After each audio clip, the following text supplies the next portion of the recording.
BA प्रथम वर्ष के विद्यार्थियों का पुनः इस ऑनलाइन क्लास में स्वागत। और आज की क्लास में हम जो बात करेंगे महासागरीय जल के तापमान का वितरण है उसके बारे में। पिछली क्लासों में हमने वितरण को प्रभावित करने वाले कारकों के बारे में विवेचना की थी और आज की जो क्लास में हम पढ़ने जा रहे हैं महासागरीय जल का क्षैतिज वितरण।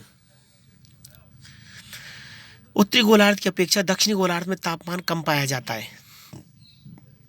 इसका मुख्य कारण उत्तरी गोलार्ध में स्थल भाग अधिक है जबकि दक्षिणी गोलार्ध में अत्यधिक जल के स्वतंत्र संचार होने से तापमान का स्थानांतरण होता रहता है। उच्चतम तापमान भूमध्य रेखा पर नहीं होकर उससे थोड़ा उत्तर में पाया जाता है, अर्थात अयनरेखीय क्षेत्रों में पाया जाता है। अगला बिंदु है प्रशांत महासागर का तापमान अन्य महासागरों से अधिक है। विश्व में कोई सागर स्थलीय भागों से घिरा हुआ है तो तापमान सामान्यतः अधिक होता है। अर्थात ये मान सकते हैं कि जो खुले सागरों की अपेक्षा बंद सागरों में तापमान अधिक होता है। समताप रेखाएं उत्तरी गोलार्ध में सागर से स्थल पर जाती हुई ग्रीष्म ऋतु में स्थल से ध्रुवों की ओर विस्थापित हो जाती हैं। उत्तरी गोलार्ध की समताप रेखाओं की अपेक्षा दक्षिणी गोलार्ध की समताप रेखाएं सामान्यतः टेढ़ी मेढ़ी कम टेढ़ी मेढ़ी या सीधी होती हैं। अब देखिए ये बात ध्यान रखना है कि उत्तरी गोलार्ध की अपेक्षा दक्षिणी गोलार्ध का जो सागर है वहां पर सीधी रेखाएं होती हैं क्योंकि दक्षिण में वाटर बॉडी का विस्तार अधिक है, उत्तर में वाटर बॉडी कम है, स्थल भाग ज्यादा है। तो स्थल का जो जल का स्वभाव अलग अलग होता है तो वहां पर आपस में जब रेखाएं होती हैं समताप रेखाएं तो उनमें टेढ़ापन रहेगा। जबकि अगर एक ही प्रकार की प्रकृति है तो समुद्रों में रेखाएं अपेक्षाकृत सीधी रहती हैं। तो ये तो था क्षैतिज वितरण। अब क्षैतिज वितरण की तरह ही लंबवत वितरण के बारे में बात करेंगे। महासागरीय जल का लंबवत वितरण। महासागरों का सर्वाधिक तापमान सतह पर ही पाया जाता है। सूर्य की किरणें सागर के अंदर लगभग 200 मीटर, लगभग 600 मीटर या 100 फेदम की गहराई तक, 600 फीट या 100 फेदम की गहराई तक प्रवेश कर सकती हैं। इससे अधिक गहरे भाग में सूर्य की किरणें प्रवेश नहीं होती। वास्तव में देखा जाए तो ये किरणें 20 मीटर की गहराई तक ही जल को गर्म करने में महत्वपूर्ण होती हैं। अब देखिए लंबवत वितरण का मतलब है सागर का जो तल है सी लेवल है और वहां से बॉटम तक की क्या कंडीशन है, अर्थात ऊपरी तल से नीचे गहराई में सागरीय जल के तापमान का वितरण कैसा है। सामान्यतः बढ़ती गहराई के साथ साथ तापमान घटता है परंतु घटने की दर समान नहीं होती।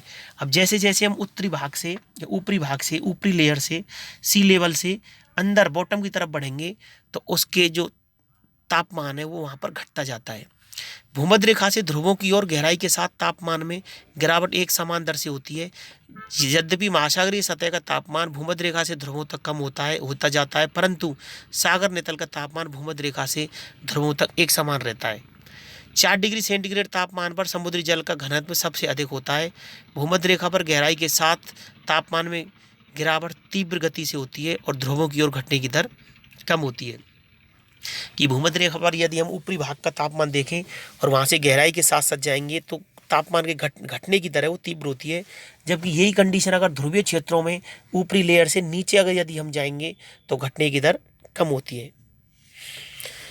भूमध्य के भाग पर वर्षा के जल के कारण लवणता कम होती है। परिणाम स्वरूप सतह के ठीक नीचे उच्च तापमान तथा उच्च लवणता पाई जाती है परंतु उसके बाद तापमान का ह्रास प्रारंभ हो जाता है। उच्च अक्षांशीय बंद सागरों में तापमान का व्युत्क्रम की अवस्था पाई जाती है। उच्च अक्षांशीय जो बंद सागर तापमान की व्युत्क्रम की अवस्था, व्युत्क्रम होता है उल्टा। उच्च अक्षांशीय बंद सागरों का मतलब है कि उच्च अक्षांशीय जो क्षेत्र हैं वहां के जो बंद सागर हैं वहां पर ऊपरी जो भाग है वहां पर तापमान अपेक्षा कम होता है जबकि नीचे जाने पर तापमान अधिक होता है। ये उल्टी कंडीशन हिमशैलों की वजह से होता है क्योंकि ऊपर जो तैरने वाली जो हिमशिलाएं ऊपर के तापमान को कम कर देती हैं जबकि उससे जस्ट नीचे तापमान तुलनात्मक रूप से अधिक होता है। तो ध्यान रहे उच्च अक्षांशीय बंद सागरों में तापमान के व्युत्क्रम की अवस्था पाई जाती है। तो इस तरीके से ये आपका टॉपिक था महासागरीय जल का तापमान, तापमान के वितरण को प्रभावित करने वाले कारक और महासागरीय जल का क्षैतिज वितरण और महासागरीय जल का लंबवत वितरण। तो इस टॉपिक को आप किताब से भी एक बार पढ़ें अच्छे से अगर आपको विद्यार्थियों को कुछ समझ में नहीं आता है तो ऑफलाइन क्लासें जो विधिवत रूप से महाविद्यालय में प्रारंभ होंगी वहाँ करके पूछें।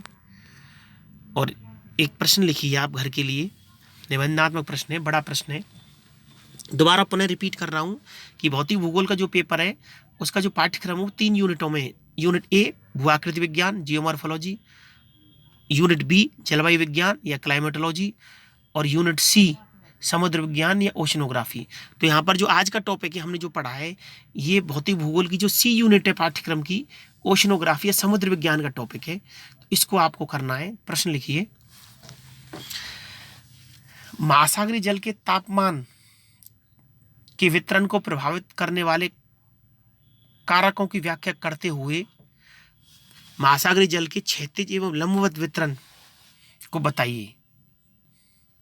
तो इस प्रश्न में आपको सबसे पहले तो महासागरीय जल का जो तापमान है वो अलग अलग जो रहता है उसको कौन कौन से कारक प्रभावित करते हैं उनकी विवेचना करनी है, और उसके बाद आपको लंबवत और क्षैतिज वितरण है उनके बारे में व्याख्या करनी है। Thank you so much.